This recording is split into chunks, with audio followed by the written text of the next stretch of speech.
სახელითა მამისათა და ძისათა და წმინდისა სულისათა დღეს არის მე-15 კვირა სულთმოფენობიდან წავიკითხეთ მათე მახარებელი სადაც ის მოგვითხრობს მაცხოვრის შესახებ რომელსაც გამოსციდა ვინმე ჯულის მეცნიერი დღევანდელი სახარება მცირე ზომის იყო და ძალიან შინაარსიანი, მაგრამ მარტივად გასაგები. მაგრამ ამავე დროულად ძალიან რთულად შესასრულებელი. მოკლედ მაცხოვართან ეს არის უკვე მათე მახარებელის ბოლო თავები, სადაც მაცხოვარს უკვე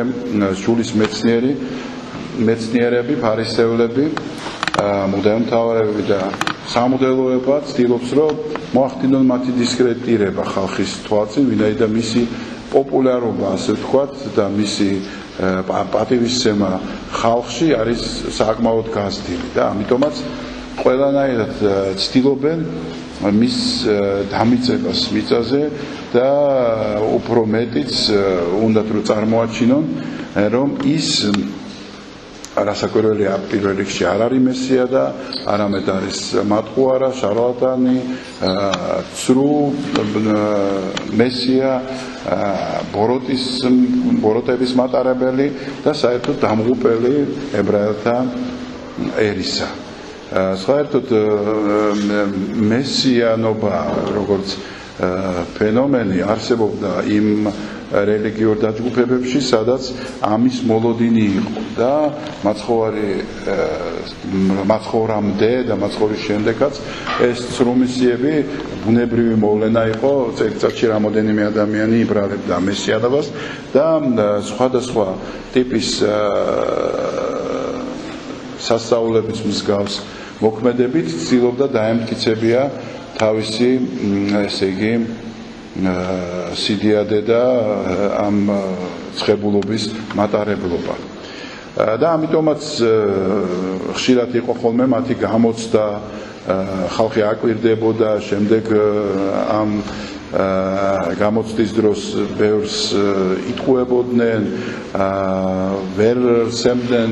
პასუხს, წმინდა წერილი კარგად არ იცოდნენ და ასე შემდეგ. მოკლედ მათი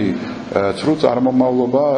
ძალიან მარტივად გინდებოდა, ზოგ შემთხვევაში რთულად გინდებოდა, სანამ რაღაცა ჭკვიდან არ შეიშლებოდა ადამიანი და რაღაცა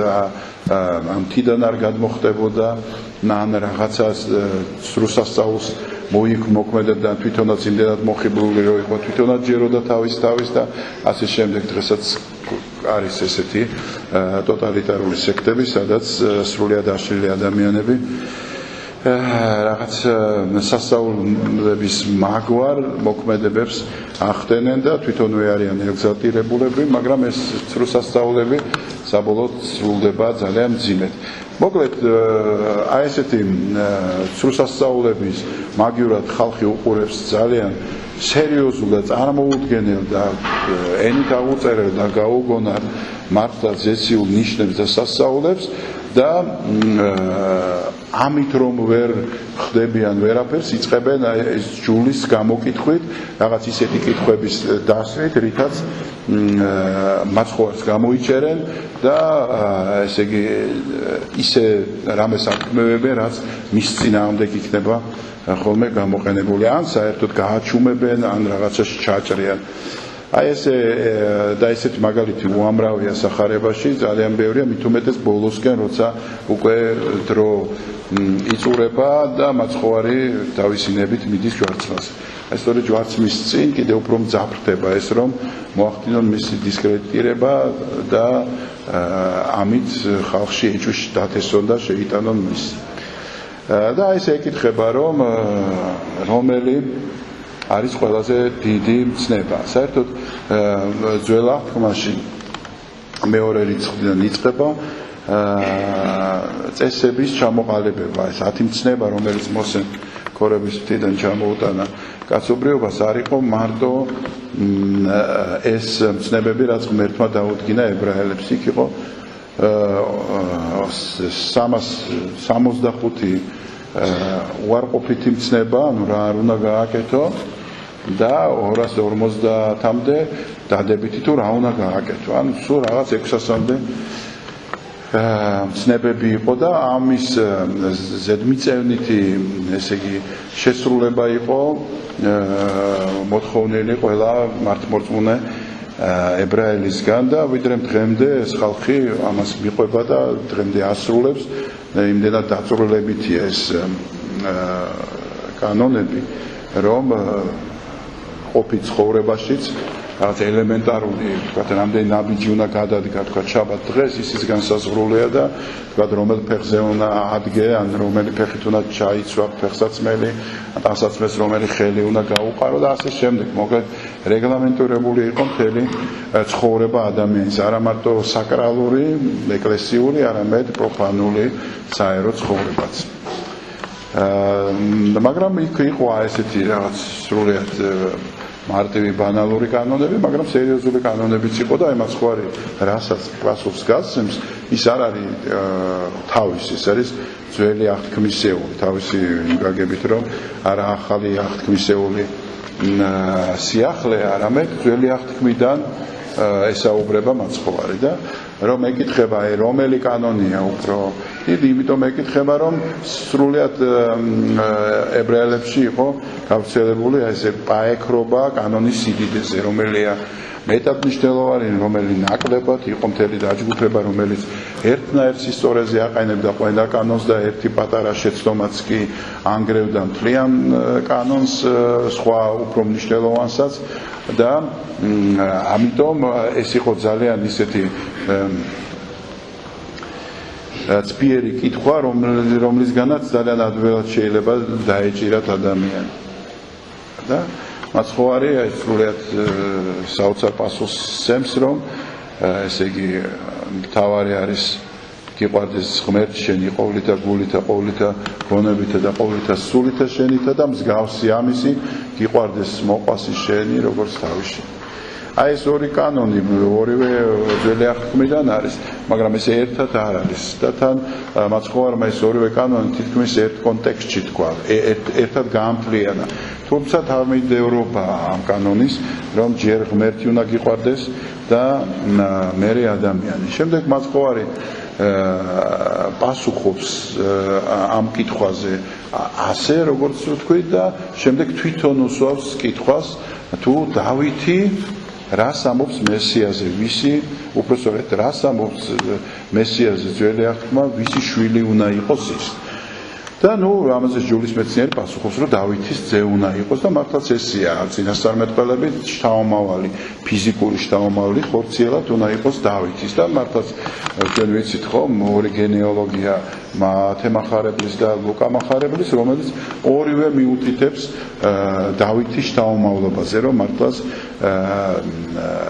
მარიამი სწორედ იყო დავითის შთამომავალი. და მაცხოვარი ამ კითხვას უსვავს, ანუ უბრუნებს ამ კითხვას და ეკითხება შემდეგ, მაშინ როგორ ამბობს დავით მეფსალმუნე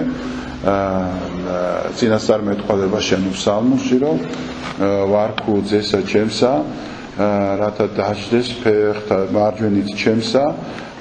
ესე იგი ეს დავით წინასწარმეტყველის ეს ფსალმუნი ყვა უფალმან უფალსა ჩემსა დაждდე მარჯვენი ჩემსა, ხო? როგორ არის ზუსტად აღარ მახსოვს უკვე. მაგრამ ტექსტი ესეთია, რომ მაცხოვარს გულისხმობს, რომ უფალი ჩემი ეუნება უფალს ჩემსას. და ეს არის, რომ თუ დავითის ძე უნდა იყოს, როგორ უწოდებს დავითი თავის შთამომავალს თავის უწინარეს მყოფობაზე, ხო? და მართლაც კითხვა ისეთი იყო, რომ პასუხი ვერ გასცეს ამაზე, გაჩუმდნენ და ამის შემდეგ საერთოდ დადუმდა ებრაელთა ეს წრე, რომელიც მას უქადდა და რაღაც დისკრედიტირებას და მოხდა ისე, რომ უკვე შემდეგ გადაწყვიტეს, რომ საერთოდ მოეკლათ იგი, ვინაიდან ვერაფრით ვერ მოახერხეს მისი განეიტრალება და მართლაც საოცარ სიტყვებს ამბობს დავითი მათ მეფსალმუნე, რომ სულ ისე წინასწარმეტყველებები აქვს ფსალმუნებში, რომ გაგაოცებს, ხო, ადამიანს მართლა საიდან შეიძლება მის ცოდნა ჰქონოდა მაგ მართლა არ ჰქონდა სამება ღმერთის ცოდნა ნამდვილად არ ჰქონდა მაგრამ ეს სული წმინდა მასში მოქმედებდა ლაპარაკობდა და ეს მომავალი თაობებისთვის იყო განკუთვნილი. მოკლედ აქ შეგვიძლია ვნახოთ მაცხოვრის დამოკიდებულება იცით სპიერებასთან დაკავშირებით რომ ამად ბევრ ადგილას სხვათა შორის მაცხოვარი ესე იქცევა რომ როცა ადამიანს კი არ აინტერესებს რაღაცა რასაც გეკითხება არამედ უნდა რომ შენ ჩაგჭრას მაშინ ისიც აი ესე ადეკვატურად პასუხობს ხოლმე ესე თავხედობას და ხშირად არის სხვა ადგილებშიც თუ გვახსოვს რომ მაცხოვარი ზუსტად აი ესე პასუხობს რომ თქვათ მაგალითად როცა მას დაარტყავს ისა რა ქვია ერთ-ერთი მუდმივმთავარი რომ როგორ მიუგებ პასუხს მუდმივმთავარსო კრებაზე სწორედ ეუბნება რომ შენ თუ ტყუილს ვამბობ ცემე მაგრამ თუ სიმართლეს ვამბობ რატომ მერტყავ ანუ პასუხობს ის არ არის ესე რომ იცით რა რაღაც განეიტრალებულ მდგომარეობაშია და შეგიძლია რაც გინდა ის უთხრა რაც გინდა ის აკეთო და ის მაინც თავის საქმეს აკეთებს არა ის ადეკვატურად პასუხობს და არ ერიდება მკაცრ სიტყვებსაც კი ხო მახსოვს ზოგიერთ მათგანზე ამბობს რომ ნუ დაუყრით მარგალიცა ღორებს და ძაღლებს ნუ დაუფენთ მათ ხომ და სხვა ადგილებშიც კიდევ მაგალითად ჰეროდე მეფეზე იტყვის რომ მაგ მელას უთხარით რომ ცოტა ხანი მაცალოს და მე ასე რომ ესე არ არის ხოლმე რომ რაღაცა ესეთი გაღიმებული მიამიტური რაღაცა სახე წარმოაჩინონ ქრისტიანებისა რომელსაც პასუხი არასდროს არ აქვს და თუ რამე პასუხი ხმა ამოიღეს და გასცეს უკვე არაქრისტიანებად რაცხენბად და იწყებენ რომ აი არაქრისტიანულია რომ პასუხობენ მარჯვენაში რომ გაგარტყავენ მარცხენა უნდა მიუშვირო და ესეთი ტექსტები მაგრამ ჩვენ ვხედავთ რომ ეს გარტყმა სხვა თემაა დარტყმა ძალადობა სხვა თემაა და მართლაც შენი თქვათ მორჩილებით აჩერებ აი ამ ბოროტებას მაგრამ როცა სიტყვას გეუბნებიან და ეს სიტყვა მიმართულია ზოგადად ჭეშმარიტების წინააღმდეგ სიწმინდის წინააღმდეგ გასაკვირველია შენ აუცილებლად უნდა ამოიღო ხმა და უნდა გასცეს საკადრისი პასუხი აი ეს არის დღევანდელ სახარებაში ნათქვამი რომ მაცხოვარი საკადრის პასუხს ცემდა და ბევრად უფრო ძლიერ ფორმებში ვიდრე აქეთ ეკითხებოდნენ იმიტომ რომ ყველანი გაჩუმებულები მიდიოდნენ მერე და გაჩუმებულები რჩებოდნენ ესევე და ხალხს სხვა ადგილას არის რომ მაგალითად როცა იქ განკურნებაზეა შაბათ დღეს ადამიანის მაშინ იქ ფარისევლების ამ ყვედრებაზე მაცხოვარი ძალიან მკაცრად მიუგებს და ეთქვის რომ განა თქვენ არ მიდიხართ და ხარს წყალს არ ალევინებთ მაშინ როცა მას ჭირდება და წყურია შაბათ დღეს განა ეს ერთი გაჭირვებული რომელიც ამდენი წელი წვალობს რომ განიკურნოს არ არის ღირსი რომ შაბათ დღეს განიკურნოს და ხალხს უხარო და ხოლო ფარისევლები ღიზიანდებოდნენ და ბრაზდებოდნენ ეს დამოკიდებულება რომ ხალხს უხარია რომ მაცხოვარის სიტყვით ესე აკარწყლებს მათ ამ ბოროტებას და თან ის რომ აი კანონების ესე იგი მარწუხებში აღარ არის არსი რელიგიურობის აი ეს სიხარულის განცდა ხალხს გააჩნდა და ალბათ დღესაც გააჩნია თუ თავარს გამოყოფს თავის ცხოვრებაში და იმ საუკუნეების მიერ დაალაგებულ თუ ესე იგი შექმნილ რეალობას თავარ ნაწილს წარმოაჩენს და იმას აიღებს და იმაზე დაალაგებს შემდეგ თავის ცხოვრებას. გულისხმობ თანამედროვე ცხოვრებასაც საეკლესიოს ვინაიდან ეკლესიაში წესია რომ საუკუნეების განმავლობაში ყველა ეპოქას თავისი ბეჭედი აქვს აზრობრივი კანონიკური ასევე პრაქტიკული ცხოვრებისა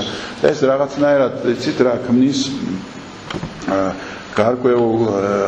ბადეს რომლისაც თუ ამას უყურებ მარტო აი ამ ნაჭუჭს ხო მაშინ დანარჩენს უფრო ღრმას ვერ დაინახავ და ქრისტიანობა მარტო გეგონება თავშლის გაკეთება ეკლესიაში შემოსვლის დროს თქვა რაღაცა გაჩუქება მეტანის გაკეთება ფიჯურის გადაწერა და რაღაცა ესეთი მოქმედებები მარტო ზარნიშნავს იმას რომ ეს უნდა გააუქმო მაგრამ ამის მიღმა შეიძლება ადამიანი საერთოდ ნახო ისეთი რომელიც საერთოდ არ ფლობდეს ამ უნარჩვევებს და თავისი მოქმედება იყოს ძალიან ქრისტიანული და სულიერი ხო აი სწორედ იმისა რაზეც მაცხოვარმა გაუსვა ხაზი რომ მთავარია გიყვარდეს ღმერთი შენი და მე მოყვასი შენი აი ეს ორმცნებაზეა ყველაფერი მთელი კანონი დადგენილი ესე იგი მაცხოვარ ფაქტიურად მოგვცა ჩვენ აი ის ახალი მცნება შემდეგ იოანეს ახარებაში ეს მცნება უფრო ფართოდ არის გახსნილი მას მაცხოვრის ანდერც უწოდებენ იმიტომ რომ იოანე ნათლისმცემელი ამ თემას როგორც გიყვარდეს ღმერთი და გიყვარდეს ადამიანი და ახალ მცნებას გაძლევთ თქვენ უყურებოდეთ ურთიერთას ვითარცა მე თქვენ შეგიყვარეთ ხომ ესეთი სიყვარული ამ სიყვარულით გიცნობენ თქვენ რომ ჩემი მოწაფე ხართ ესე იგი ნიშანი წარმოიდგინეთ ქრისტეს მოწაფეობის არა თქვა არც შესამოსელია მღვდლის არც ვისტარება არც რაღაც ღამეების თენება და ლოცვა არამედ გამოხატულება ამისი არის სიყვარული შენი აი ღამეების ლოცვა შენი ამ პირჯრის წერას შენ ამდენ აღსარებას სიარებას ნაყოფი უნდა კონდეს როგორ ეკცევი ადამიანს აი ვინ არის მეორე ადამიანი შენთვის ხდება თუ არა ის ქრისტე და არის თუ არა ის ძვირფასი ფაქტიურად შენ უნდა დაინახო ამ ნებისმიერ ადამიანში ქრისტე ყველაზე დაცემულშიც კი და ამას მარტო ვთქვათ ქრისტიანობა კი არ ხდება რომ უბრალო ადამიანებიც კი მიხვდნენ თანამედროვე მე-20 საუკუნის სამყაროში როცა მათ გაიარეს უდიდესი ტკივილი ვთქვათ საკონცენტრაციო ბანაკებში ფაშისტების მხრიდან როცა მათ დაინახეს აი ეს არაადამიანური მოქცევა მათზე იქაც კი ვინც რჩებოდა ადამიანად ვინც რჩებოდა ესე იგი იმის და მიუხედავად რა უბედურებაც არ ტრიალებდეს მის თავზე ვინც რჩებოდა მოსიყვარულე და ამ ტკივილის ძალიან მშვიდად მიღები ერთი ვთქვათ სიმეონ ფრანკი ამბობს რომ ესეთები იყვნენ რელიგიის მქონე ადამიანები რომელთაც საზრისი ჰქონდათ ამ ცხოვრებაში ანუ მათ ცხოვრებას ჰქონდათ გარკვეული საზრისი და ამიტომ ეს მარადიულობის განცდა აძლევდა საშუალებას რომ ისინი უფრო მაღლა დამდგარი იყვნენ ვიდრე ეს სიტუაციური მოვლენა იყო და მეორე მხრივ და ესე ამბობს რომ ისინი ძალიან ადვილად მიდიოდნენ სიკვდილზე და მეორე არის ლევინასი ესეთი ფილოსოფოსი რომელიც ამბობს რომ შენ ადამიანად უნდა დარჩე მაშინაც კი როცა შენ მტარვალი რომელიც შენ გაწამებს ყოველდღიურად ხვალ გიქადის იმით რომ შეგიყვანს გაზის კამერაში და გაგუდავს აი სწორედ მასთან ურთიერთობაშიც უნდა დარჩე ადამიანად და აი მაშინ გერქმევა შენ ნამდვილი ადამიანი, როცა არათუ იმასთან ხარ კარგად, ვინც კარგად გექცევა, არამედ იმასთანაც კი, ვინც შენ მოკვლას აპირებს სულ რამოდენიმე ხანში და ეს წარმოიდგინეთ ლევინას ებრაელი ფილოსოფოსი ეს არის ქრისტიანი, მაგრამ აი ესეთი თვითონ თავის თავზე გამოცდილი კონცლაგერში ცხოვრების გამოცდილებით მივიდა ამ დასკვნამდე, რომ აი ადამიანი რჩება ადამიანად მაშინ, როცა აი ესეთ კრიტიკულ მომენტში შენ ავლენ აი ამ ქრისტიანულ ну ეს ქრისტიანს არ ამბობს, მაგრამ ადამიანურ ესე იგი უნარჩვევებს და სახეს არ კარგავ ადამიანისას. აი სწორედ მაცხოვარი ბევრად უფრო მძაფრად ქრისტიანობაში საუბრობს, ქრისტეს საუბრობს თავის გადაგებებში სწორედ ამაზე, რომ ღმერთი გიყვარდეს და ამ ღმერთის სიყვარულის ნაყოფი ხდება შემდეგ ადამიანის სიყვარული. თუ ვინმე ამბობს, სხვაგან მოციქული ამბობს სხვა ეპისტოლეში, რომ ღმერთი მიყვარს მე და თავის მაგის ძულს, ის არის მატყუარა, ვინაიდან არ შეიძლება უხილავი ღმერთი შეიყვარო და ხილული ადამიანი გძულდეს. აი ეს ძალიან მნიშვნელოვანი რამ არის. ამიტომ თქვი მე რომ ძალიან ადვილი გასაგებია ეს რაც დღეს მაცხოვარმა თქვა,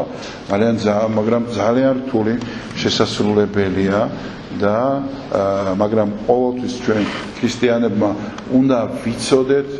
საითკენ მივდივართ. აი ხშირად მეც მერიდება ხოლმე როცა ვსაუბრო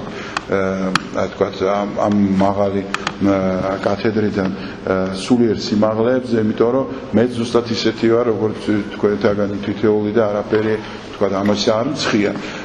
ქრისტიანობის, მაგრამ მაინც უნდა ვთქვათ, იმიტომ რომ ეს არის სწორება. ჩვენ თუ სიტყვითაც ვეღარ ვთქვით და აღარც ორიენტირი გქონდა საით უნდა წავიდეთ, მაშინ ვიქნებით ჩვეულებრივი ადამიანი, რომელიც აპირებს ინსტინქტებით ცხოვრებას და ნებისმიერ ჩემს აქციას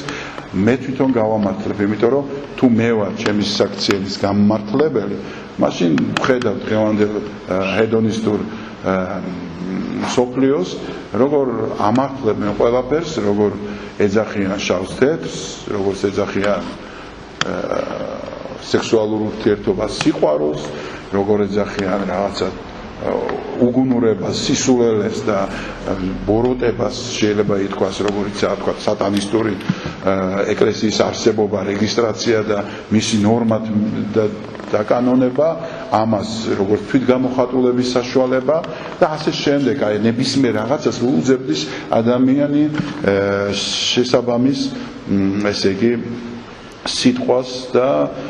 რაც მთავარია თავიდან ეს სიტყვა უნდა იყოს მომხიბლელი და პირველადი მისი დასახელება უნდა დაგავიწყო. აი ესე ხდება დღეს დამკვიდრება იმ რაღაც არანორმალური ფასეულობებისა, რომელიც აი ესეთ ჰედონისტურ სამყაროში წარმოიქმნება ხოლმე. ესეთი სამყარო იყო რომის იმპერია, ჩვენ ნახეთ მისი დასაწყისიც, ბოლოც, განვითარებას, როგორ ცხოვრობდნენ იმპერატორები გახსნილი ცხოვრებით, როგორ ცხოვრობდნენ ისინი აღვირახსნილი ცხოვრებით, მათთვის გართობა იყო საშინელებები, იმდენად არ არის ეს საეკლესიიდან გადაგების თემა და ამიტომაც გვერდსაული ყველამ კარგად იცით, ხომ? რომის იმპერიის იმპერატორების ცხოვრება, რომ წარმოუდგენელია დღეს ადამიანი ამით ხარობდეს და ამით ცხოვრობდეს, ხო? სხვისი სისხლი, ძალადობა, მთელი სანახაობა, ეს როგორ კლავენ ერთმანეთს ადამიანს, თვითონ კლავდნენ თავისი ხელით, გუდავდნენ ერთმანეთში, ცხოვრობდნენ და რა ვიცი მე ყველანაირი გარყვნილება იყო, ამავე დროს აღორძინებული იყო ხელოვნება რაღაცა. ესე მარტო ეს არ არის, მაგრამ მაინც მთავარი არის ის, რომ ის ნეობრიობა რომის იმპერიაში როცა შემოვიდა კონსტანტინეს მიღების შემდეგ ქრისტიანობის, გარკვეული სიმაღლეზე ავიდა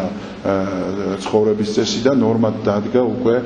სხვა ფასეულობების ნეობრივი ცხოვრება და იმ წუთშივე აიგრძალა სხვათა შორის მალევე აიგრძალა გლადიატორთა ბრძოლები და კოლიზეუმები ფაქტიურად გახდა საჭიროებას მოკლებული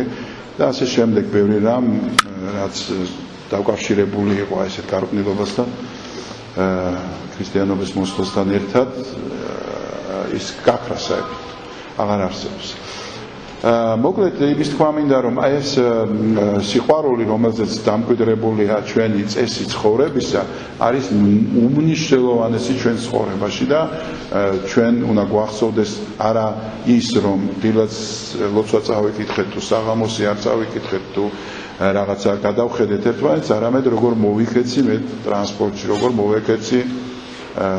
სამსახურში და როგორი სიყვარული გამოვლენდა და რა გავაკეთე, ილია ჭავჭავაძე როგორც იტყოდა, რა გავაკეთე მე სარგებელი დღეს სხვისთვის.